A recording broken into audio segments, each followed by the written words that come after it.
Our live team coverage now with Fox 10 News reporter Steve Alexander. He's joining us just outside the school. Steve?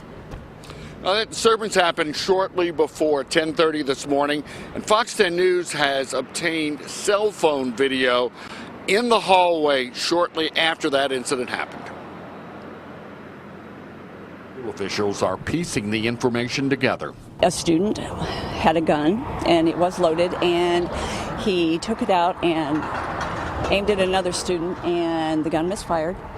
During the altercation with another student, he attempted to pull the trigger on the weapon twice. The gun was hit out of his hand by another student. One of the faculties that's basically immediately after the trigger was pulled twice just took him down to the ground. Fox 10 News has obtained cell phone video of what we're told is a faculty member picking up the gun in a hallway where the incident happened. Neither police nor school officials would say who it was. The weapon was loaded, but it didn't go off. Pritchard police say the gun was a .22 caliber revolver. School officials say the student who pulled the gun was a freshman and the student he aimed it at was a senior. Officer Robert Thompson was on the scene. How did the student who police say tried to fire the gun act? I didn't get no response from him at the time. While we were interviewing police in Pritchard, Captain Knight said the juvenile was still at headquarters and being questioned. He would then be taken to Strickland Youth Center and charged with being a minor in possession of a firearm. But other charges might be added. It was in between classes, so I'm quite sure it was a lot of witnesses as far as students wise. Police say the school was locked down 45 minutes to an hour. Firearms are weapons, and those weapons can, like today, not go off, but if it had gone off, it would have changed this juvenile's life forever.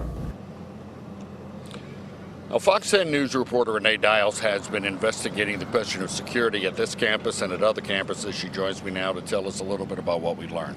Well, Steve, you know, this is certainly the kind of incident that would have school officials and parents thinking about safety of the students on campus. Now, what I found out today was despite a number of deadly shooting incidents on school campuses across the country in recent years, there really has not been any significant change in security here in Mobile County for decades. I talked with public information spokesperson Nancy Pierce today, and she outlined some of the security measures for Mobile County's 11 public high schools. Now, Pierce says that each school is assigned one resource officer. Now, the resource officer here at Vigor was not on campus during the incident this morning. He was scheduled to be off this week. However, even if he had been working, there's a good possibility he may have been at another school. That's because there are only 12 resource officers for all 90 schools in the city. None of the schools have fixed metal detectors. They all have handheld wand detectors. However, there is no schedule for when they're used. That's up to the discretion of the principal.